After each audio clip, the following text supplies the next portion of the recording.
বিএনপির বর্ধিত সভায় যোগ দেওয়া নেতারা বলছেন, দীর্ঘ ফ্যাসিবাদী শাসনের অবসান হলেও বিএনপির চূড়ান্ত বিজয় এখনো আসেনি।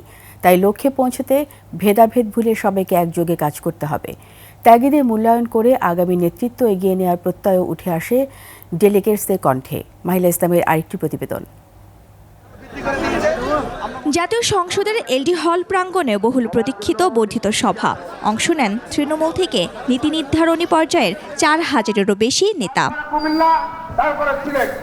দেশের প্রত্যন্ত অঞ্চল থেকে আসা ডেলিগেটেডদের উচ্ছ্বাসে মুখরিত পুরো প্রাঙ্গণ। তারা বলছেন, পরিবর্তিত পরিস্থিতি আর আগামী নির্বাচনের আবহের মধ্যে এই সভা দলীয় কার্যক্রমে গতি বাড়াতে উদ্বুদ্ধ করবে। মানুষের ভাট কাপড়, ভোটের যে অধিকার, অর্থনীতির ব্যবস্থাপনা, এটা যাতে সুরা হয়, নিরাপত্তা ফিরে আসে, সেই সব কিছু নির্ভর করছে গণতন্ত্র প্রতিষ্ঠার উপর। এবং সেই গণতন্ত্র প্রতিষ্ঠিত হতে পারে একটি স্বচ্ছ, গ্রহণযোগ্য, স্বাভাবিক নির্বাচন।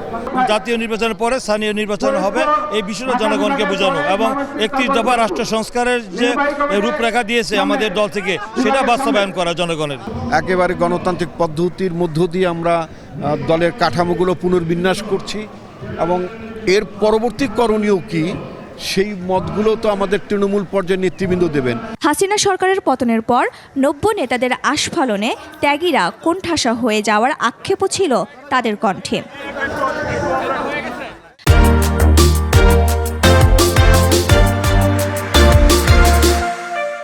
সভায় যোগ দেয়া নেতারা বলছেন, ফ্যাসিবাদের পতন হলেও গণতন্ত্র প্রতিষ্ঠায় নির্বাচনে দলকে জয়ী করতে ঐক্যবদ্ধ হয়ে কাজ করতে হবে। ৭ বছর পর বিএনপির এই বর্ধিত সভা থেকেই আগামী জাতীয় নির্বাচনের জন্য দলের প্রস্তুতি শুরু হবে, এমন অভিন্ন প্রত্যাশা জানান সবাই। দীর্ঘ ৭ বছর পর আবারও অনুষ্ঠিত হলো বিএনপির বর্ধিত সভা।